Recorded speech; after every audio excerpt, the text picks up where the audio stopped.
Kan tidak bisa keyakinan itu hanya didasarkan pada hal formalitas. Formalitasnya adalah ini kan sudah diputuskan Bareskrim. Ini kan hasil Bareskrim. Masa Anda nggak percaya Bareskrim? Lah kita sama presiden aja kadang-kadang nggak percaya, apalagi sama penegak hukum. Cobalah berpikir mencari kebenaran, bukan mencari pembenaran. Omongan Rismond, Roy Suryo, kemudian Tifa, kalau itu sampah, itu tidak akan menggetarkan. Kalau itu sampah. Kalau itu misalnya mengandung fitnah, Jokowi akan ketawa aja. Kenapa? Nanti kenal loh. Biarin aja. Tapi ya, by the way, makin marah seorang penasihat Kapolri makin gak mutu jadinya. Makin marah, makin terlihat bahwa dia under pressure jangan-jangan.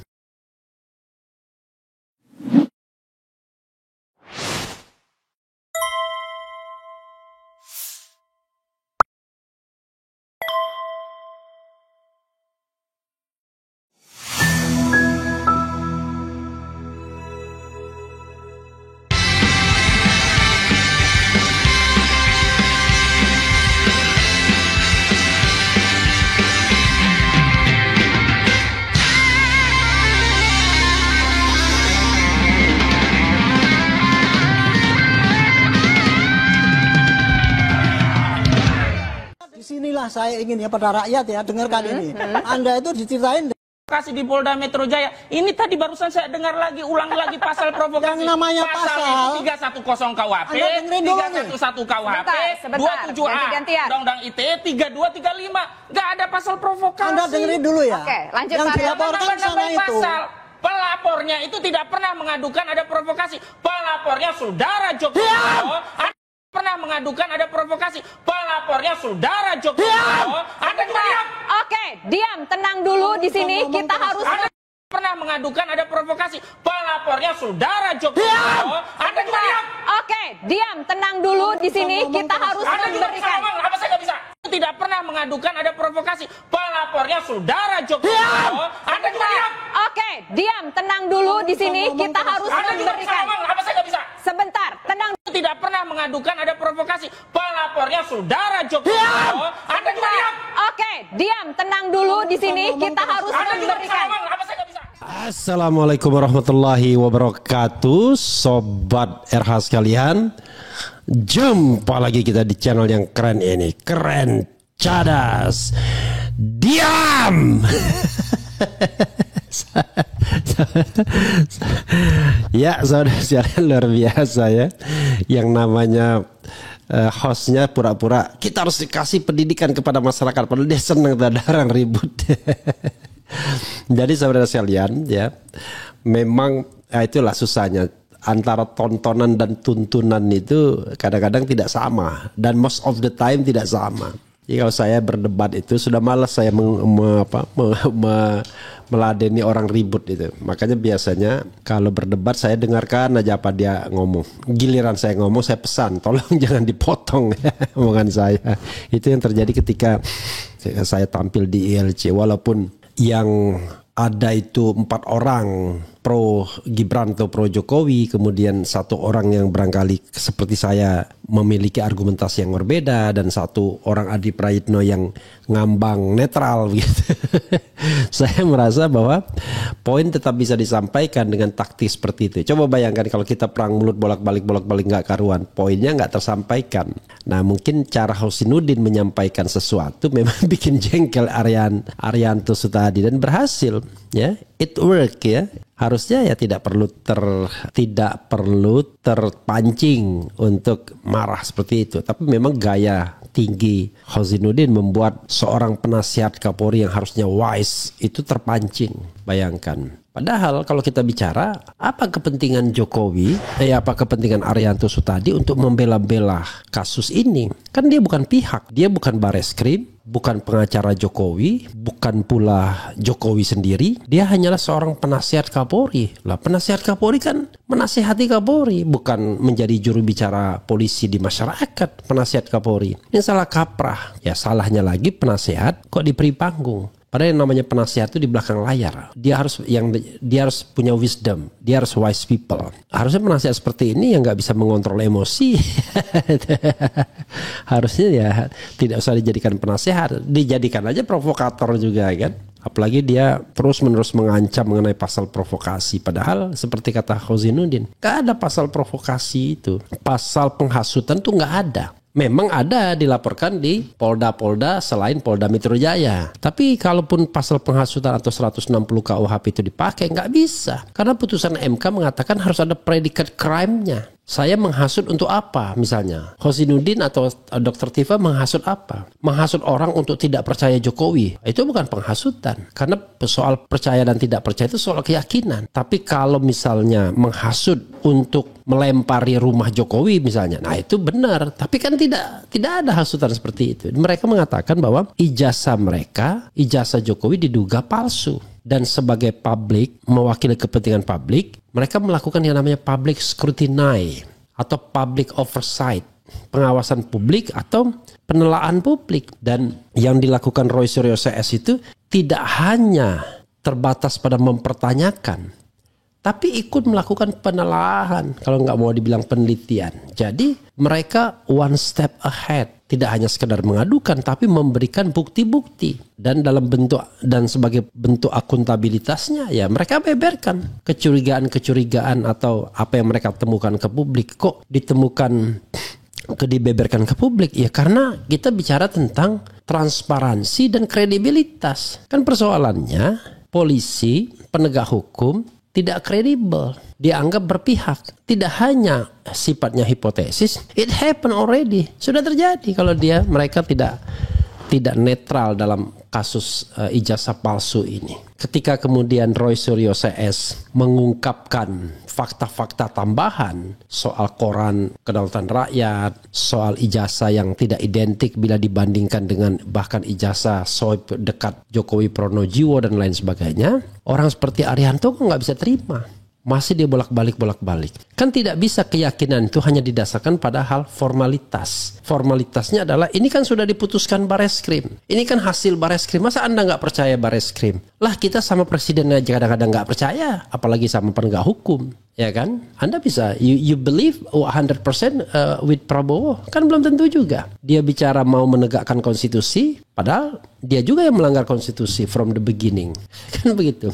Dia berjanji untuk memberantas korupsi, tapi menteri-menteri korup dia angkat juga. Gimana coba kita mau percaya? Oh ini strategi politik. Ya, you save strategi politik. Tetapi kalau kita bicara tentang kepercayaan, sejak saat itu banyak yang kemudian nggak percaya. Nah, boleh dong, masa dipaksa orang untuk percaya? Sama Tuhan aja ada yang mengatakan nggak percaya. Ya kan? Sehingga mereka mencari jalan lain. Ada yang namanya agnostik, semua agama diikuti. Atau yang tidak beragama. Jadi sah-sah saja dalam perspektif hukum nasional. Dalam perspektif hukum agama tertentu ya mungkin berbeda jadinya. Jadi saudara sekalian, ini menarik ya. Bagaimana mentalitas di dalam debat itu harus terjaga. Ada orang jenis orang yang memang kenceng kalau ngomong. Nah kalau dari pihak sono ya terpaksa kita bilang sono dan sini. Karena kelihatan tuh terbelah antara yang mengatakan ijazah Jokowi diduga palsu dengan ijazah Jokowi asli, nggak pakai lagi diduga ini.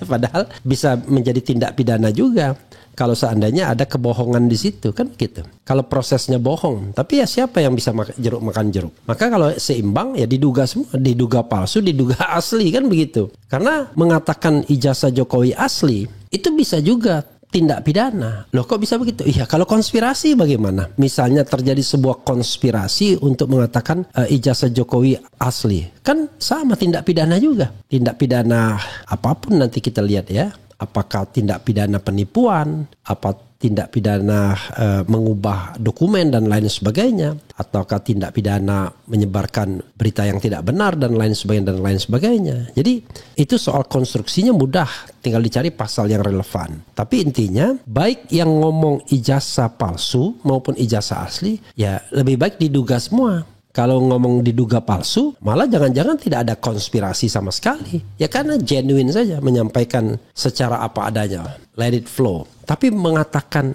ijazah Jokowi asli, diduga asli, jangan-jangan ada konspirasinya, ada perencanaannya, ada pertemuannya, ada skenarionya. Masa kita nggak bisa bilang begitu sebagai bagian dari publik? Ini kan public scrutiny, public oversight.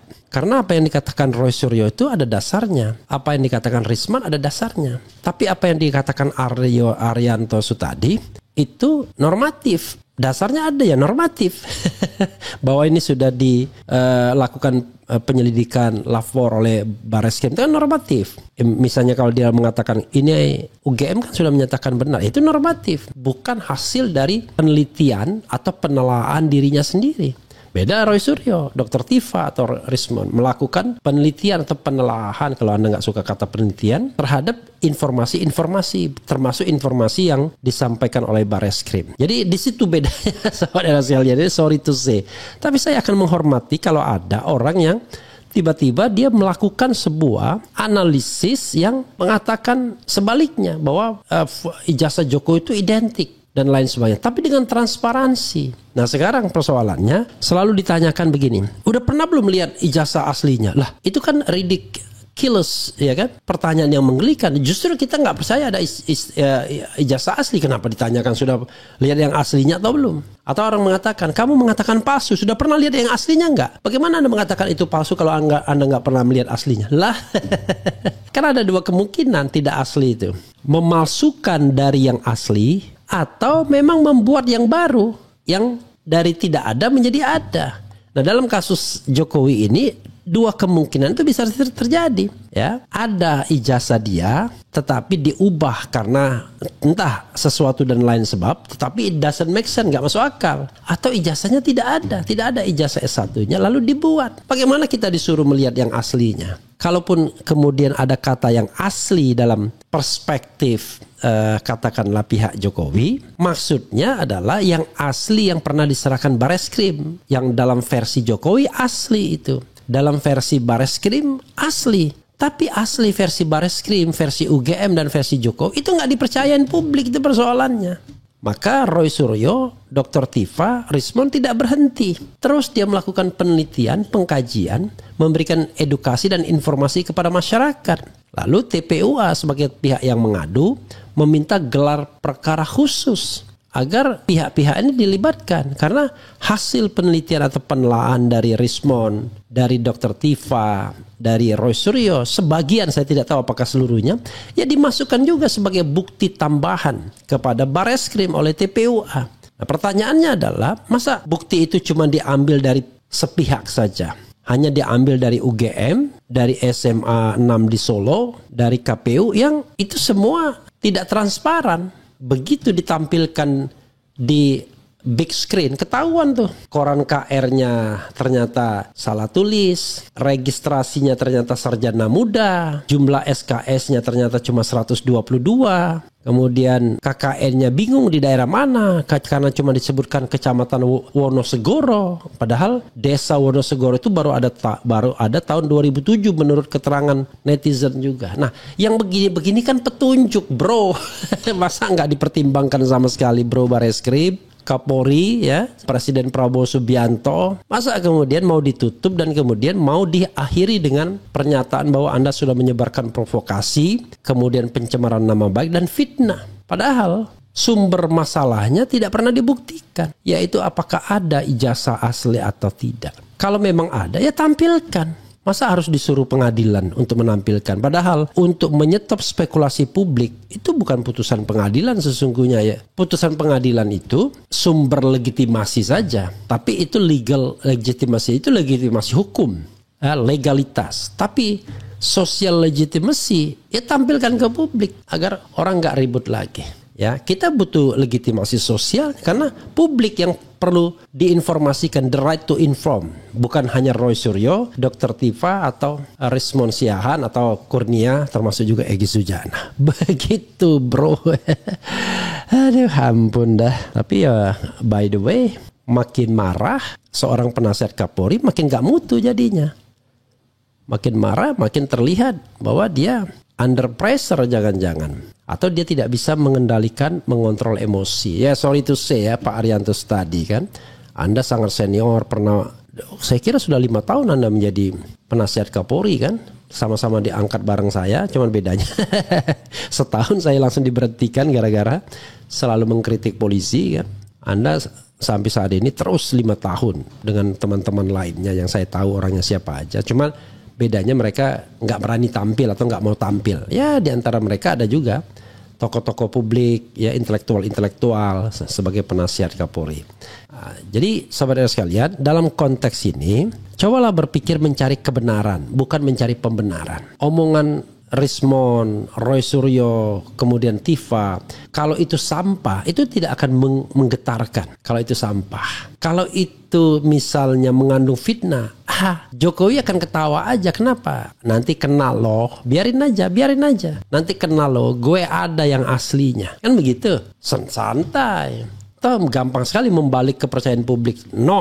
Ijazah asli saya. Tetapi kalau ijazah aslinya tidak ada, susah memang. Gimana caranya? Bagaimana menyetop orang untuk ngomong? Bagaimana demokrasi dimatikan agar tidak ada lagi yang namanya kebebasan menyampaikan pendapat baik secara lisan dan tulisan? Maka saya bilang begini, kata Plato, orang yang tidak suka mendengar kebenaran itu adalah orang yang menikmati keuntungan karena adanya kebohongan dari kebohongan tersebut. Jadi kalau kita tidak menikmati keuntungan dari kebohongan, ngapain kita bela mati-matian? Ya kan? Saya nggak mau membela Roy Suryo, Dr. Tifa, kemudian Rismon kalau yang dia nyatakan itu rubbish, sampah, tidak ada dasarnya. Tapi ini kan berdasar. Ketika dia membandingkan belangku 1, belangku 2, kelihatan kan kasat mata, kan tidak ada rekayasa. Anda bisa nggak percaya dengan polling saya, tapi saya akan tantang, bikinlah polling serupa yang jumlahnya 140.000 atau 150.000.